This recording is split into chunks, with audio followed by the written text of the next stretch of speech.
आज आपला विषय खूपच वेगळा आणि प्रेरणादायी आहे.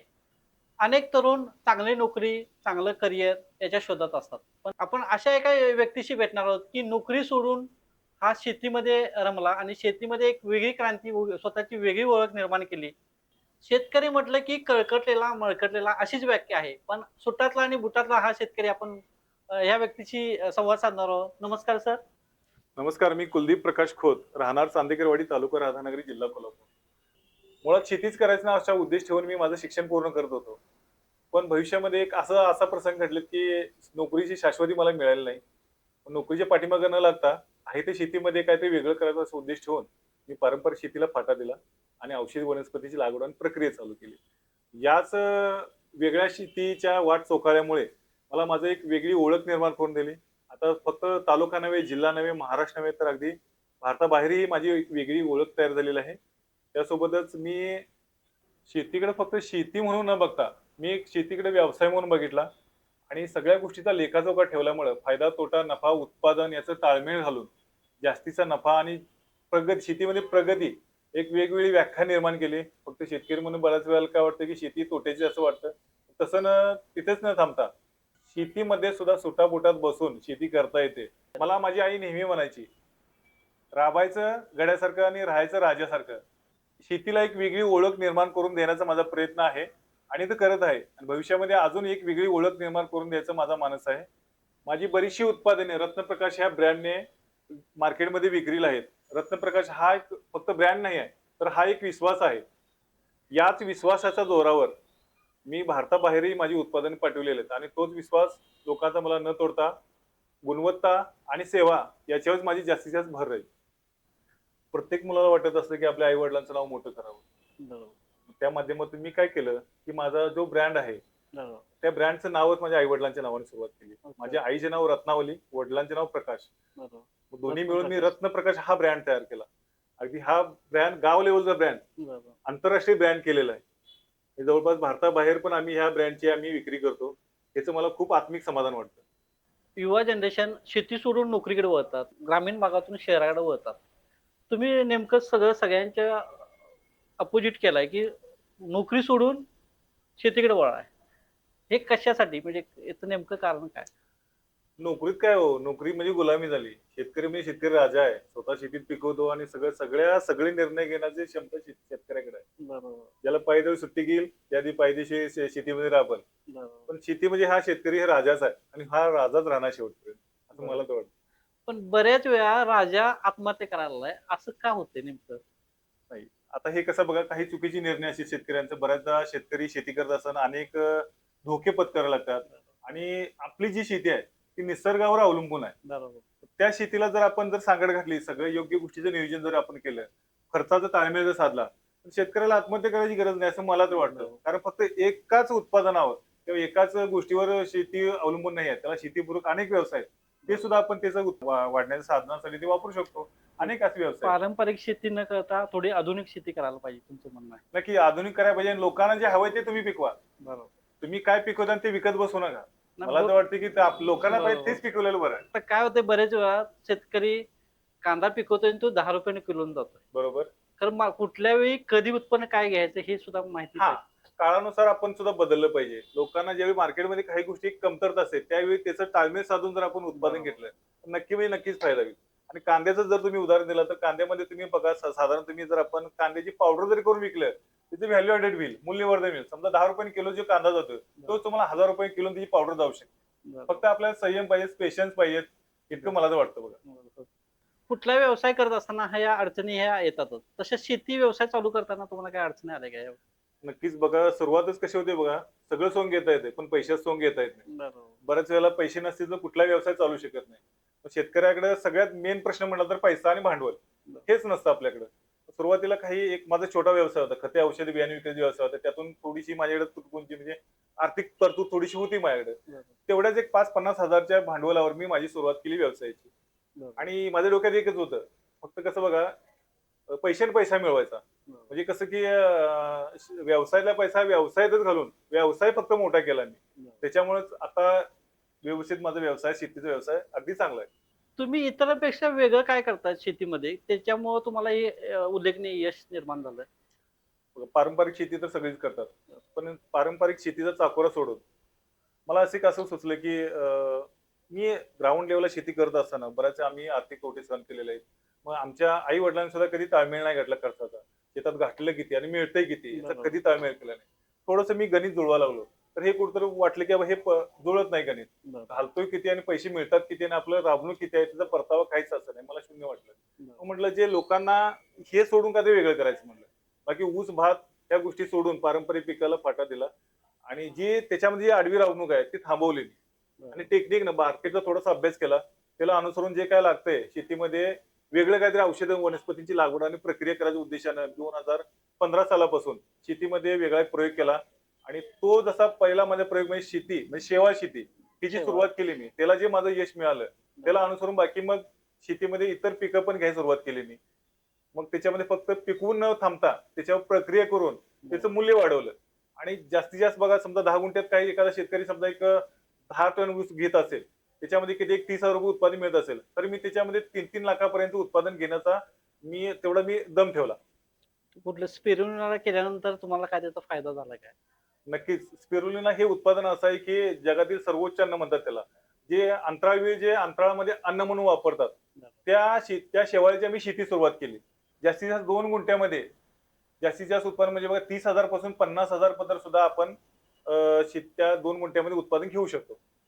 असं कोल्हापूर जिल्ह्यामध्ये आणि कोणी केले काय स्पिरुलिना शेती वगैरे अशी? हा मी ज्यावेळी सुरुवात केली होती त्यावेळी मात्र पश्चिम महाराष्ट्रामध्ये माझा पहिला प्रकल्प होता. Okay, okay. माझ्या असा प्रकल्प बघायचा आणि करायचा अशा उद्देशाने अनेक ठिकाणी मी भेटीगाठी घेतल्या. तर बरोबर. त्या ठिकाणी मला फक्त ते बघायसाठी कसं आहे यासाठी मी सुद्धा फी मोजलेली आहे. पण बरोबर. आजपर्यंत माझ्या प्रकल्पाला हजारो शेतकऱ्यांनी गाठीभेटी दिलेल्या आहेत. पण कुठलाही स्वार्थ न ठेवता सगळ्यांना त्या प्रकल्प माझा दाखवलेला आहे.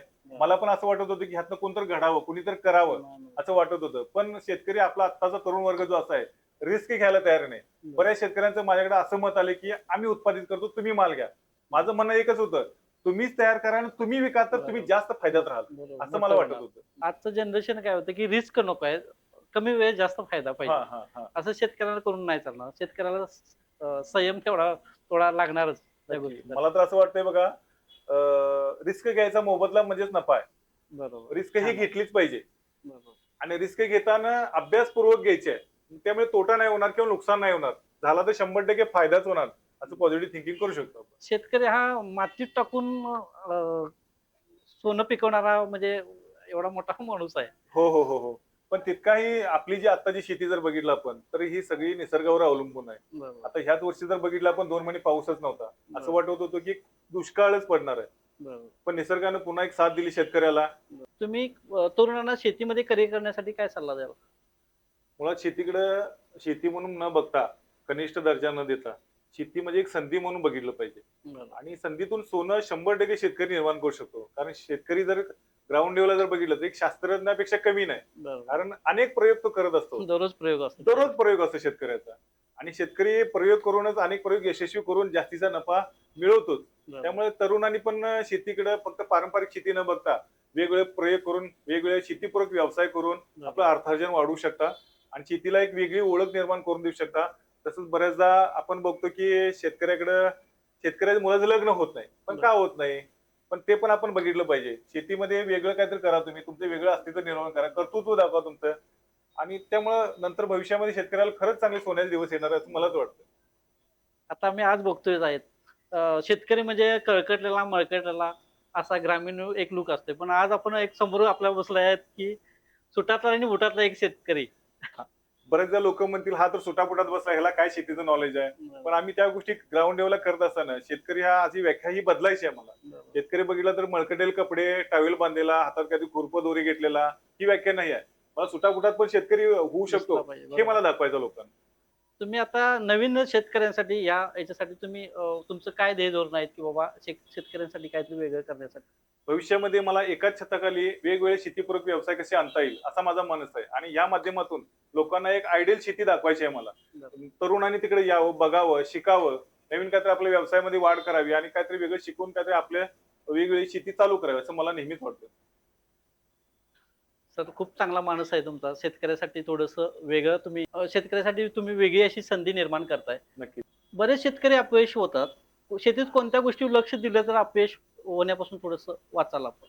बघा मुळात मला असं वाटतं बरं का, ही शेती ही बांधावर बसून किंवा बघून करायची ही गोष्ट नाही आहे. बरोबर. जोपर्यंत तुम्ही शेतात उतरत नाही, तोपर्यंत तुम्हाला त्या गोष्टीचं नॉलेज येणार नाही. बरोबर आहे. म्हणजेच मुळात काय तुम्हाला शेतीचं नॉलेज असणं महत्त्वाचं गरजेचं आहे. बरोबर. ज्ञान असणं गरजेचं आहे. कोणत्या हंगामानुसार कुठली पिकं घ्यावी याचं पण तंत्रज्ञान अवगत करणं गरजेचं आहे. आणि पूर्वीसारखी शेती करणे आता फायद्याची नाही आहे. बरोबर. पण आता जे आधुनिक पद्धतीनं जे काय करता येईल, तंत्रज्ञान वापरता येईल, त्याचा तंत्रज्ञानाचा वापर करून आपण अपडेट होऊ शकतो. बरोबर. आणि शेती ग्राउंड लेवलला आडवी राबणूक म्हणजे शेती नाही आहे. मला तर वाटतं की आता आधुनिक पद्धतीने शेती केली तर न कमी राबणुकीमध्ये जास्तीत जास्त नफा आपण मिळवू शकतो. तसंच यामध्ये मार्केटचा अभ्यास करणे तितकंच महत्वाचं आहे. फक्त उत्पादित केला म्हणजे माल म्हणजे मला भांडवल किंवा पैसे मिळाले असं नाही आहे. बरोबर. यामध्ये तुम्ही उत्पादित केलेला माल विक्रीचे पण बाजारपेठेचा अभ्यास केला पाहिजे.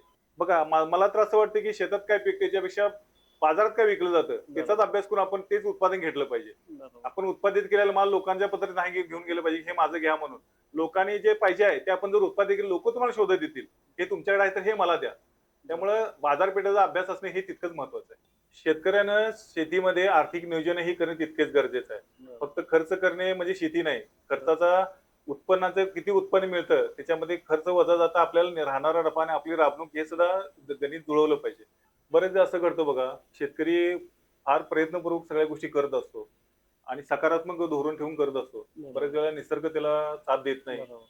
बरेच वेळेला बाजारपेठ त्याला साथ देत नाही. अनेकदा आपण बघतो की शेतकरी पिकवतो पण रस्त्यावर फेकून देतो माल. बरोबर. पण असं न करता शेतकऱ्याने खचून न जाता मला तर वाटतं की शेतीमालाचे मूल्यवर्धन केलं पाहिजे.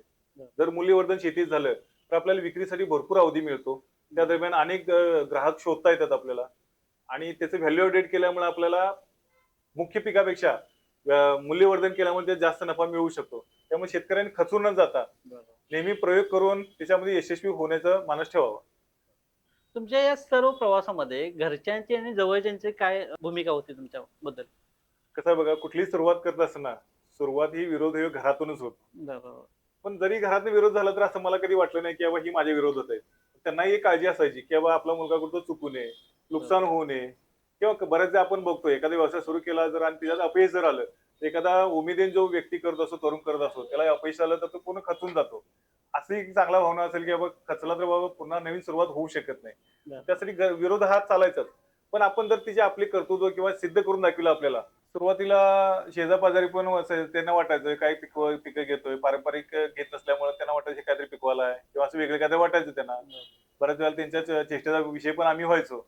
पण ज्यावेळी आम्ही स्वतःला सिद्ध केलं, लोक लांब लांबून ज्यावेळी आमची शेती बघायला आली, त्यावेळी घरच्यांचा एक विश्वास बसला की घरची म्हणाले हा करतोय मुलगा तर योग्य करतोय, चांगलं करतोय. त्यामुळे घरातल्यांनी पण मला सपोर्ट दिला, माझ्या आई वडिलांनी सपोर्ट दिला, माझ्या बायकोने सपोर्ट दिला. घरातल्यांच्या आणि मित्रपरिवारांच्या सहकार्यामुळे सध्याच्या घडीला मी एक शेतीला एक चांगला दर्जा किंवा चांगली ओळख निर्माण करून दिला असं मला वाटतं. आता तुमचं शेतीविषयीचं तालुक्यापुरतं मर्यादित न राहता तुमचे प्रोडक्ट ऑल ओव्हर महाराष्ट्र, भारतभर तुमची पोहोचलेत. त्याबद्दल तुमचं काय मत आहे? सुरुवातीला मार्केटचा अभ्यास नसल्यामुळं मी सुरुवात ही पण माहिती झाली बरं का. कारण मार्केटचा अभ्यास न केल्यामुळे उत्पादित केलेला माल विकायचं कुठं हा पण प्रश्न मोठा पडला होता. त्या दरम्यान मला वाटतं जवळपास 5 ते 6 महिने माझा उत्पादित केलेला माल सोनं होतं माझं पण विकता येत नव्हतं मला. बरोबर. मग योग्य व्यक्तीपत्र पोहोचत नव्हतं. त्याला एक माध्यम मिळालं. मला एक जिल्हा कृषी प्रदर्शनामध्ये एक स्टॉल लावला आम्ही. त्या दरम्यान थोडी विक्री झाली. विक्री झालेल्या त्या गुणवत्तेच्या आधारावर 100 लोकांपासून कधी हजारो लोक झालीत हे मला पण कळलं नाही. मग ह्या विश्वासाच्या जोरावर आम्ही आजपर्यंत महाराष्ट्र तर आहेच, पण भारतातील जवळपास 16 ते 17 राज्यांमध्ये आम्ही आमची उत्पादने पाठवतो. तसेच भारताच्या बाहेरही आमची उत्पादने जातात, जसे की लंडन, दुबई, ऑस्ट्रेलिया, इंग्लंड या ठिकाणी. हे मला अभिमानाने सांगावं असं वाटतं की माझं छोटंसं गाव आहे. चांदेकरवाडी या छोट्याशा गावामधून माझी इतकी जी उत्पादन आहेत ती भारताबाहेर पण जातात. हे अभिमानाने मला सांगावं असं वाटतं. एक चांदेकरवाडीचं नाव तुम्ही 7 समुद्र पार केलंय. नक्कीच, नक्कीच. त्या शेतीने तुम्हाला नेमकं काय दिलं? ह्या शेतीने मला एक वेगळी ओळख दिली. या 11 वर्षाच्या कारकिर्दीमध्ये जवळपास 50हून अधिक पुरस्कार, सन्मान या शेतीने मला मिळवून दिले. तसंच फक्त स्थानिक लेवलचा किंवा सामान्य शेतकरी न राहता मला फॉरेन रिटर्न शेतकरी होण्याचं भाग्य मला लाभलं. ह्या शेतीमुळेच लाभलं.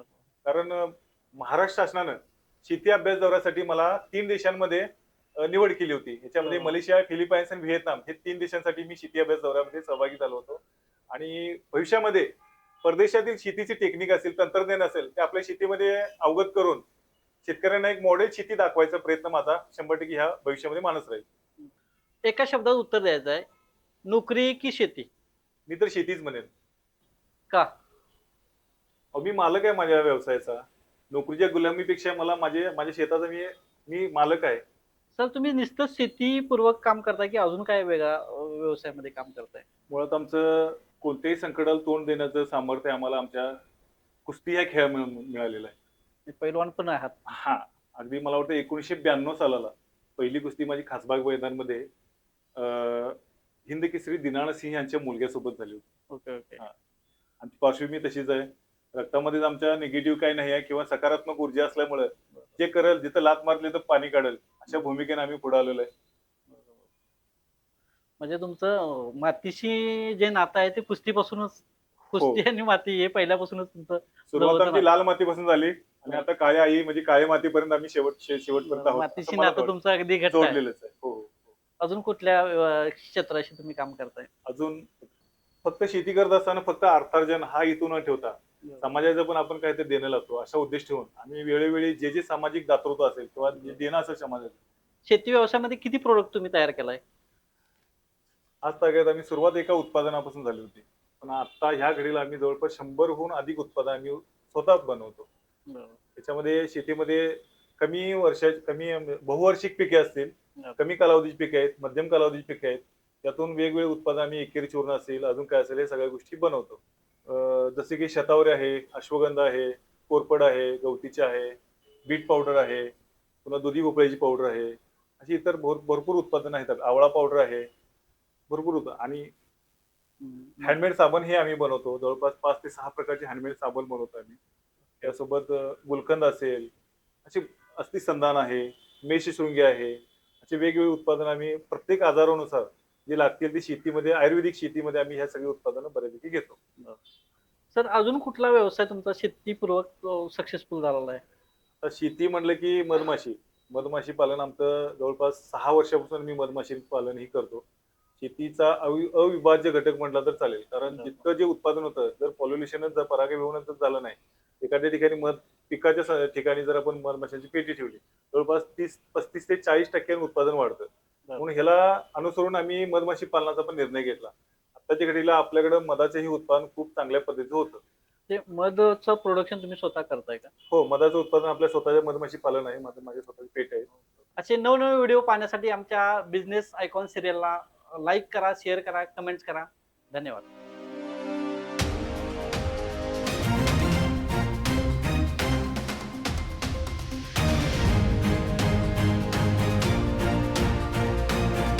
इंडिया 24 लाईव्ह आवाज सर्वसामान्यांचा.